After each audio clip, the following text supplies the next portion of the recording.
What happens when Poshmark isn't top dog anymore? Let's chat July numbers. Hello and welcome back to my channel. My name is Catherine. I'm a beauty and reselling enthusiast, and those are the things that I love to talk about on this channel.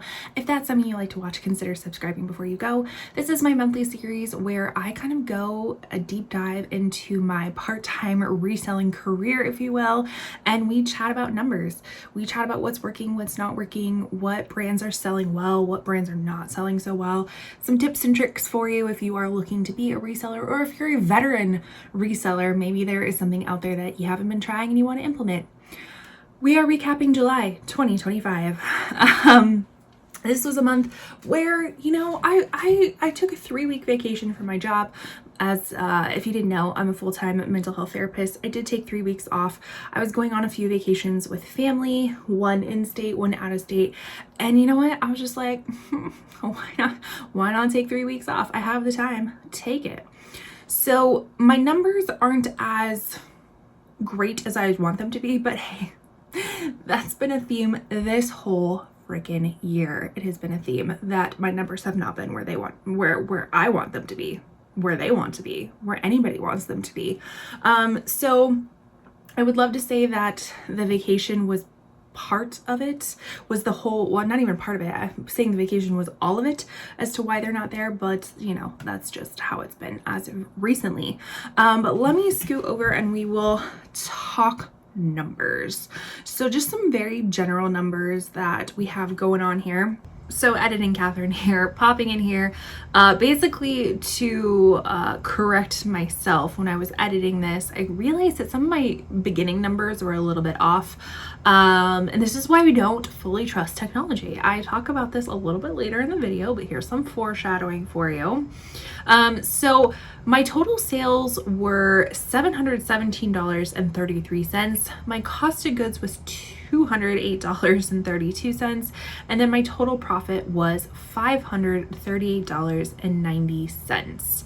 So those are the numbers that I needed to correct. Now we'll get back to the video.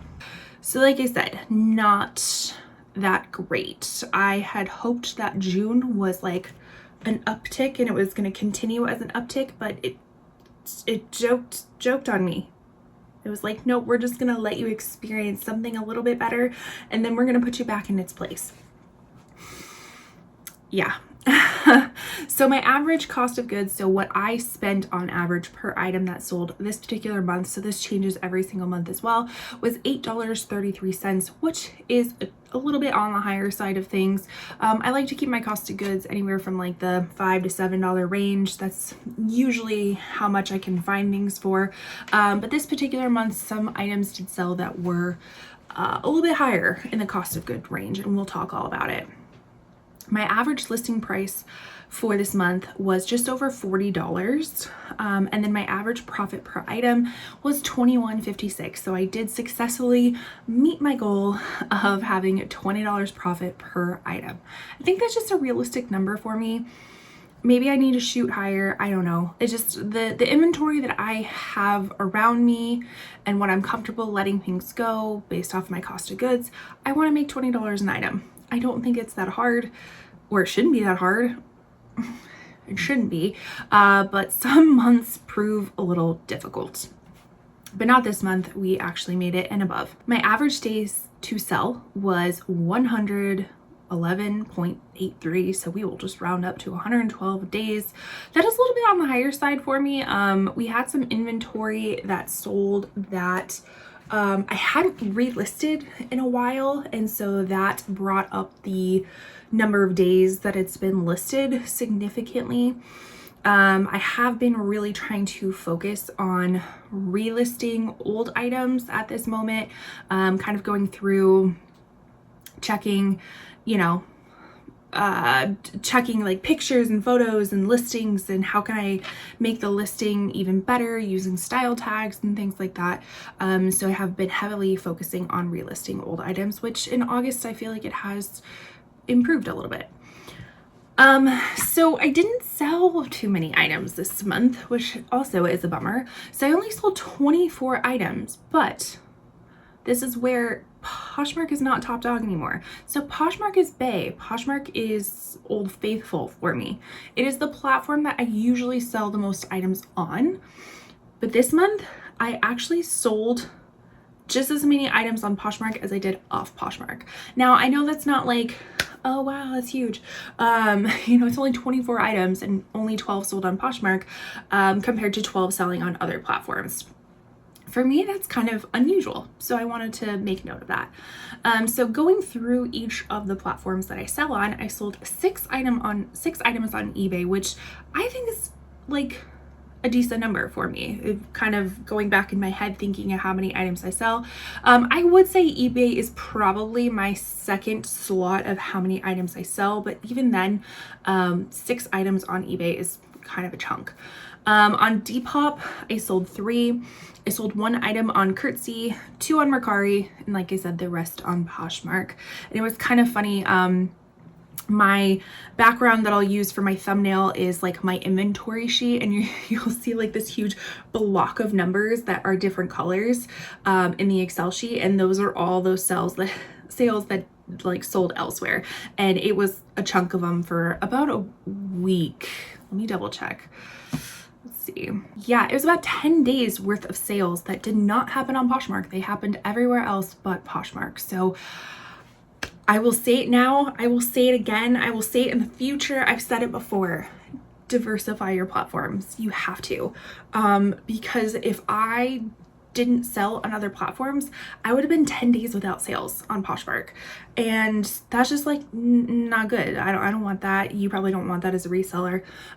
So diversify. Even if it's just one additional platform, that is so many different other eyes and buyers on your items and the potential for it to sell. So now that we've talked about our general numbers, let's dive a little bit deeper into the profiting items, the lowest, the highest on single items and bundles, and then we'll kind of reconvene for some more really interesting numbers that I like to keep track of because I think there's something there. All right, so let us start with the lowest profiting items, and I'm sorry, I'm looking at myself on the screen and I'm all like blown out.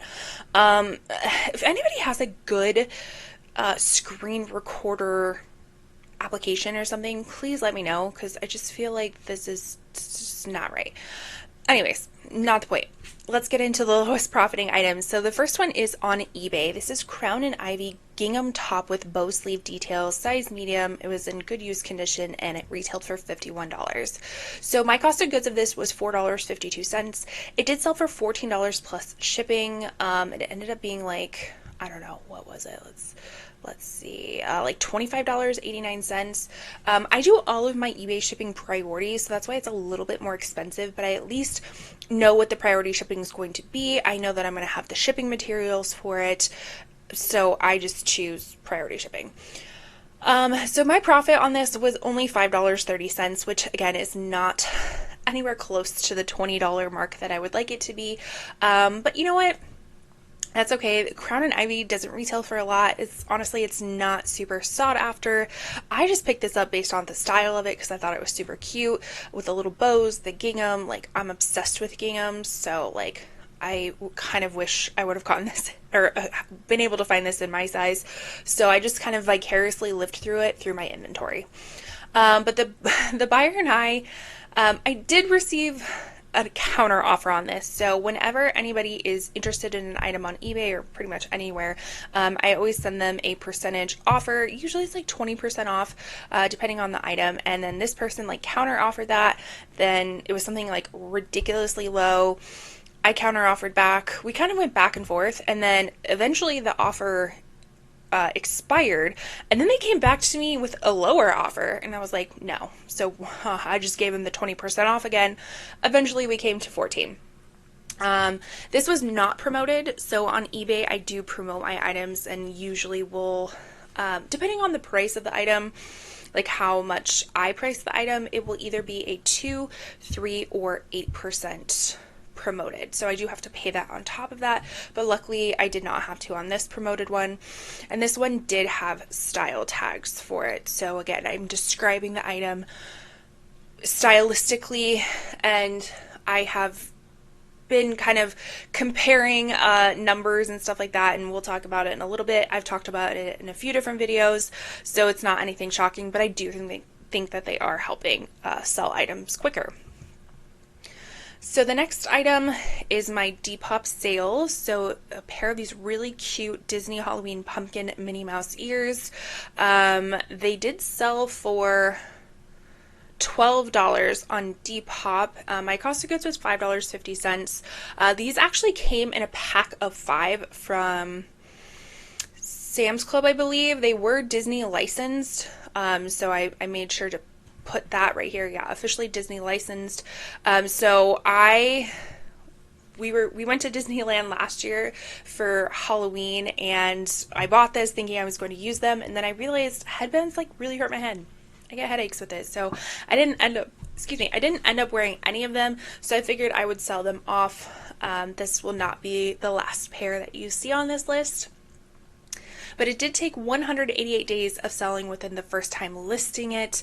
I did receive a counter offer, and these were boosted. So like on eBay, I do boost things on Depop, but that is a flat 8% fee. But Depop was doing some sort of thing. I don't know if they're still doing it, but they were doing a promotion that if you boosted items, they would cover the boosting cost of it. So some of my August sales were boosted, but I didn't have to pay the cost, which is amazing. The next item comes from Curtsy. This is one that I don't sell too often on, but this is a Lululemon textured racerback tank top. My cost of goods was $5.47. It did sell for $20. I profited $7 off of it. It sold within 120 days of the first time listing it. I don't know why it says you pay $8. I don't know why it says that, but it did sell for $20. I did receive an offer from the buyer.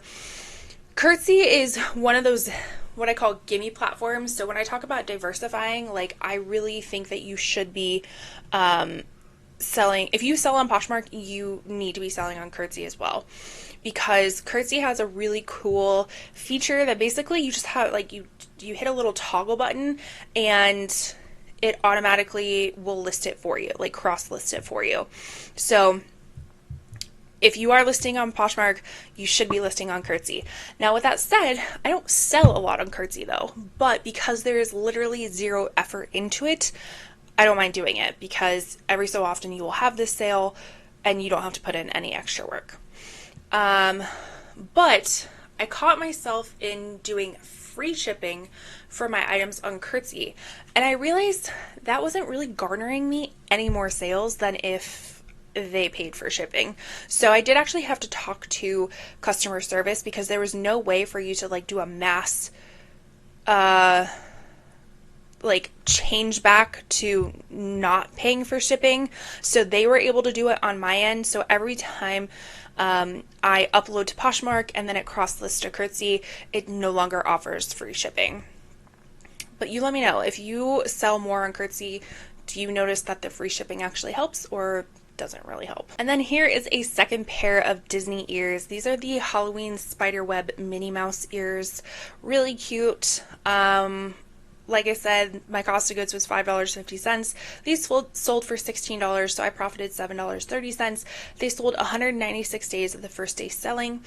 I did send an offer to the buyer through my Posher VA. So if you're unfamiliar, it is an extension on your computer that you can purchase. And it basically sends out offers, it shares your closet. It does a lot more things that I probably should use, but I don't use. I mainly use it just for sharing and then sending out offers. So whenever somebody likes an item in my Poshmark closet, it will automatically send out a 20% offer like immediately. So I like to keep track of how many items I sell through Posher VA, just as, you know, making sure that it's worth it for me. This would be an example of an item that I would go back in my closet now and relist with style tags. You know, especially since Halloween is coming up, you would want to gear more towards Halloween costumes, things that are related to Halloween is probably something you should be listing or relisting at this time. And then my last lowest profiting item is this Baggu baseball cap in blue pixel gingham. Now, I did feature this and probably all this other stuff in my ThreadUp not my thread up. No, that's one of them. But my thrift haul playlist, which I can link for you on the screen if you want to vicariously thrift with me. I actually picked this up on a Buffalo Exchange Dollar Day sale, and I was kind of questioning. I was like, I don't know if I should pick this up, if I shouldn't pick this up. And I was like, it's okay. It's $1, but I'm trying to get out of the mindset of like, just because things are $1 doesn't mean I need to pick them up, because I still have to put the time into listing it and all these sorts of things. I went ahead and I got it because I wanted to bring that Baggu name to my closet. So even though it's not the like Baggu bags that are trending, I still wanted to bring that brand recognition to my closet. And you know what? It sold within one day. It sold for $14, so I profited $10.05. And it was a counter offer to my Posher VA offer that I sent. So I probably priced this at $20. So it sent a $16 offer. Somebody countered at $14. Absolutely, I will take it.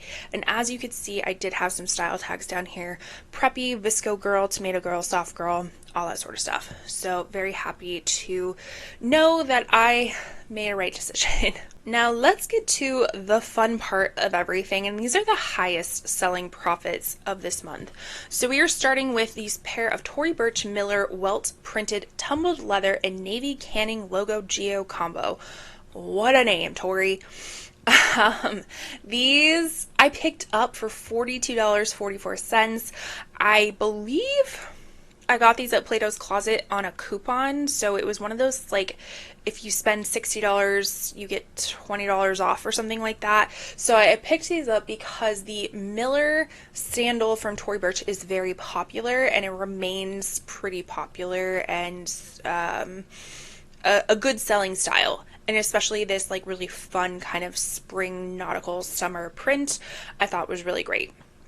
There was like some wear right here on the leather, but most of it was in really excellent condition.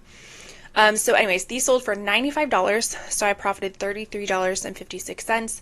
They did take a long time to sell. They took 297 days within the first time listing it. So this is why my days to sell was so long, was items like this that I just hadn't got around to relisting old items. I kind of got focused on listing new items and then just not listing at all.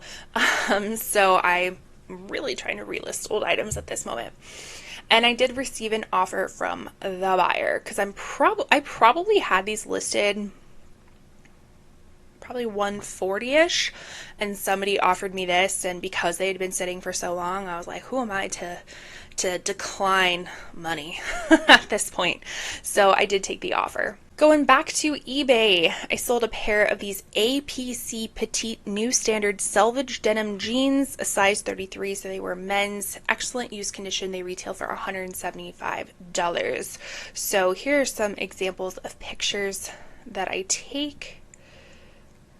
And these are some really nice jeans. My cost of goods was $7.40. They did sell for $60 plus shipping, which ended up being $70.33. I profited $35.81, and they sold 23 days in the first time listing it. They were within range of what I accepted on eBay. So when I list my stuff on eBay, I have my original price that I'm hoping to get, like my full price, and then I set a low price. So if it happens to fall within that range, it automatically accepts it. So this was within range, and this one did have style tags as well. And I do believe this buyer is a repeat buyer on eBay, which is excellent. I didn't know that they gave you that information, but when you check your sales report, it said like repeat buyer. So that's like really cool. I love it. I get repeat buyers on Poshmark, but like other platforms, I don't think I have, so that's really neat to see. Staying on eBay, we sold this Karen Millen gray herringbone wool ruffle sheath pencil dress, a size 6, good use condition, retails for $359. This was the first time that I found Karen Millen. I actually found a few pieces from her, and I was testing out the brand to see if it was a good brand. It does retail for a lot. Resell was kind of all over the place, so my cost of goods was really low at $3.97. So I like to kind of consider these like tester pieces to see if it's good. This is really wonderful for the fall fall time, so I'm super glad that it sold when it did. This sold for $60 plus shipping, so it ended up being $72.08. My profit was $45.45. It sold relatively quickly for within 58 days for the first time listing it. I did send an offer to the buyer. It was not promoted, and this also had style tags attached to it. And then moving forward with another Tory Burch sale. Heck yeah, go Tory. These were a pair of burgundy satin snakeskin peep toe platform heels. Now, this sold on Mercari. I don't sell often on Mercari anymore, but when I do, it usually slaps, like usually good sales. So my cost of goods on this was $29.39. It did sell for $95. My profit was $54.92. It sold within 140 days of the third time relisting it. So this item has been with me for a while. I actually brought these shoes, so not last year, but I think the year before, I talked about doing like an in-person fall like pop-up shop in my community. And I brought these heels because I was like, okay, this community, they know more Tory Burch than they would like some more obscure brand names that like I know as a reseller, but the mainstream maybe doesn't know as well. Anyways, they didn't sell. So I've had these for quite some time. And they actually sold within range on Mercari. So same thing with eBay. Mercari gives you like a range. So it's like, okay, here's your starting price. What is the lowest that you're willing to go? People can still offer you below that, but this sold within the range that I set for it. And then the highest profiting item was from Reformation. This is their rainy dress in macadamia. So really pretty, kind of like one shoulder wrap dress. Here are some of my pictures. As you can see, why I wanted a modeled photo, because it just lays a little bit better compared to just like on the hanger. This I picked up from ThredUp for $1.06. So I didn't have too much money into it. Basically, I had a bunch of credit and like points were expiring and stuff like that, and the credit from personal items that I had sent in. So I called it $1.06 basically. It did sell for $98, so I profited $77.34. Again, it took a long time to sell, so 316 days the first time listing it, and I did receive an offer from the buyer. If I could rinse, repeat these sales, I would love to, but I can't. I can't for some reason. It won't let me. So not only do I like to talk about single items, I also like to talk about bundles, because I highly encourage bundles in my closet. I have a bundle sale that continues to go on until I can think of something different, where it is 2 items for $36. Those items do have to be priced $99 and below. So basically it's $18 per item. You can go up and up and up until the £5 mark. So however many items you want that are priced $99 and below, go for it. So this bundle, and I only had one bundle this month. Sometimes I have more bundles, sometimes I don't. Even though I advertise it very heavily. Some people don't take me up on it. I think it's a good deal, but some people just don't take me up on it. Most people don't. Anyways, this is a pair of Shimihara. I don't know if that's how you pronounce it. Brown leather platform wedge sandals. These actually came in a ThredUp rescue box many moons ago. You can see the condition of it, and this box and other boxes sat forever for me to actually list, and I almost didn't list these because they just were in not the greatest of condition, but I saw that this brand had pretty high retail value and resale value, if I'm not mistaken. So, I took a chance. I mean, I had already had it in my inventory forever. I was like, I'm just gonna list it, and it sold. So it sold in a bundle with this item, which was a ModCloth Living Lightheartedly sundress in red. Really pretty sundress that was new with tags. So my cost of goods for both these items together was $10.38. It sold for $36 on my bundle sale, so my profit was $18.42. Now, we have talked about the single items, the bundle items. Now let's get into some more specific numbers of things that I like to track for myself. So another thing that I like to track is if I had any returns or cases. Luckily, we are trending at 0 returns or cases, so very happy to have that. And then I also like to look at if I had any sales that happened within a day of a listing. So within 24 hours, did any item sell? And luckily to say, one item did. This is a Mata Traders Teddy midi smocked dress. This actually came from a ThredUp box a while ago. I will link my ThredUp unboxing videos for you if you're interested in seeing them. They're a fun time. I really do love getting it, but you get so much inventory so quickly that it's like if you don't process through it quickly enough, it can be very overwhelming. I mean, it's like 50 pounds worth. That's at least the box that I buy is like the 50 pounds worth. So this one, I listed it, sold within 24 hours.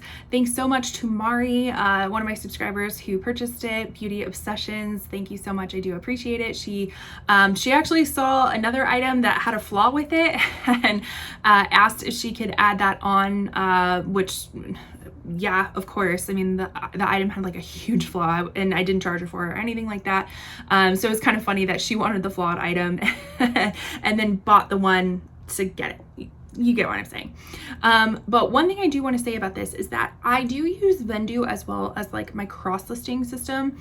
And this particular item, when I draft the listings, I thought it was like in excellent condition. But then when I took the photos, I noticed that it had some like discoloration on the sleeve. So when I went back in it to add the photos, I did change the condition of the item and I changed the text and everything, but for some reason it didn't make it to all of the platforms. Like, so on some platforms it did, but on other platforms it didn't. And unfortunately on Poshmark, it still showed as excellent use condition. I did let Mari know that it was not in excellent use condition. It was more good used because it did have like a little discoloration on it. She was very cool about it, so sent it out. Everything was all good. This actually was a brand that when I opened up the box, I couldn't read the tag on this. And I was like, I don't really know. I mean, the style was cute, but it kind of reminded me of like, it could have been something from like World Market, like their clothing line. That's kind of what it reminded me of. But I had put it in a garage sale, actually I think multiple garage sales, and nobody bought it. So I was like, you know, I'm gonna look it up again. And it actually retails for a lot of money and actually has some pretty decent resale value as well. So double check those tags if you can. I did have some same week sales. So in addition to my same day sale, I sold 2 items within 7 days of listing it. So one of them was that Bagu hat that we talked about earlier. And another one was a personal item. It was this really pretty like Old Navy midi lavender dress, linen dress. I love that style of dress. I actually have multiple iterations of that same style, but the lavender just, I don't know. I don't think it would work well for me. I'm more of like dark tones and like lavender is just, it's just not my color. So I ended up selling it and it sold, I think within 6 days of listing it. I didn't have any full price sales, unfortunately, which is a bummer, but that's okay. That's okay. I think we still did pretty well. And then as far as Pasha VA sales, we already talked about the Disney spiderweb ears. And then I had another dress from Bowden that sold from Pasha VA as well. This one, it was such a beautiful dress and I was really bummed to find that it had some pretty, I want to say like significant damage on the back of it. But because of like the print of it, you couldn't really tell. It was like missing a few buttons and then I think that was it. So maybe not severe damage, but it was missing some buttons on the back of it, which like kept it closed. You note it, you price it accordingly, and it sold for Posh PA, so that's totally fine. As far as bundles, we only had that one bundle, so it was 2 items, 1 bundle. And then comparing offers received from buyers, offers sent to buyers, all that sort of stuff. I did receive 7 offers from the buyers. I had 3 counter offers. I'd sent 6 offers, 2 of them sold that were within range. Now, some of my newer things that I am tracking as well is style tags. So I've done a whole video on it. I can link that for you. And I am really trying to sell this aesthetic and the style of the item compared to just the item. And I do really think that it is helping. So my statistics show that out of the 24 sales, 13 of them had style tags. So again, correlation is not causation, but it's something that continues to work for me. So I'm continuing to see the benefit for it. So I'm going to continue to do it. And then for boosted and promoted sales, eBay they consider it promoted. So I had 6 sales, 2 of them are promoted, 4 of them were not promoted. And then on Depop, I had 3 sales, 2 of them were boosted, 1 was not. And then another new category that I am tracking is the category that sold the most. So I sold 7 items that were dresses out of 24 items. And then the category with the highest profiting items was also dresses. So out of the, what did I say, $517, 184 of that was from dresses alone, which totally makes sense, like totally tracks. I love picking up dresses. Actually did a recent thrift haul, I'll link for you too, talking about my love of dresses, of how I find them very versatile. I find that you can elevate them, you can dress them up, dress them down. Like, I love dresses. So they're usually one of the first things that I gravitate towards in the thrift store, and what I find the most fun, really. So that's why I picked them up. All right, so let's kind of just talk final thoughts. We already talked about like Poshmark Who, you know, half of my sales came from other platforms. Diversify, you know, even if it is just one other platform. So if you sell on Poshmark, like I said, you should sell on Curtsy, and that's going to give you some different eyes, and you literally don't have to do anything else. I'm not saying you need to go out there and get a whole cross-listing platform to help. I have Vendu. I am looking into other cross-listing platforms, not saying that I don't like Vendu, but I like to see what's out there, right? Like I said, Vendu is not without its faults or its errors. I think all technology is going to be, so you just have to be extra careful when you're doing things, kind of double check things. Don't fully trust, don't fully trust technology. But I heard, what is the new one? Nifty, or it's at least new to me. I don't think it's necessarily new. Niftly. Mogi Beth is promoting it. She shut her company down, Fern, which is supposed to be a cross-listing app. She went to Niftly. I don't know too much about it. I think the only reason I didn't make that switch or didn't want to try it out is because they don't have as many platforms on there. I think they only have Poshmark, Mercari, eBay, and Depop, and I sell on other platforms as well. So still looking. If you have a cross-listing service that you really enjoy, let me know down below. Even if it is Vendu, tell me what you love about Vendu, what maybe you hope that they would change in the future, maybe some bugs, kinks that you've experienced, but also if it's anything else, let me know. Let's see. Oh, I don't often shop on Poshmark. I'm in this area of my life that my body is changing a lot, and as much as I love to sell on there and I love to buy secondhand, I just didn't want to spend money on items that potentially could not fit, because my body is just changing as are many, and you know, I wasn't really sure what size was going to work for me, so I don't often purchase from it unless it's like more like shoes, something that's a little bit more standard for me. But my husband did find a pair of tennis shoes that he wanted for Disneyland. We did go to Disneyland in July. That was one of the vacations that we went to, and he loves this one particular style of Nike and wanted a new pair because he ran his other pair to the ground. So he found a pair that he liked, and you know, I like the item. I add it to a bundle and I see what happens. You know, people might send out really great offers. Let me tell you, this buyer was a little bit stingy. Now, I will tell you, they can price it however they want to. They can do their business however they want to. But this person only offered me 4% off of the item.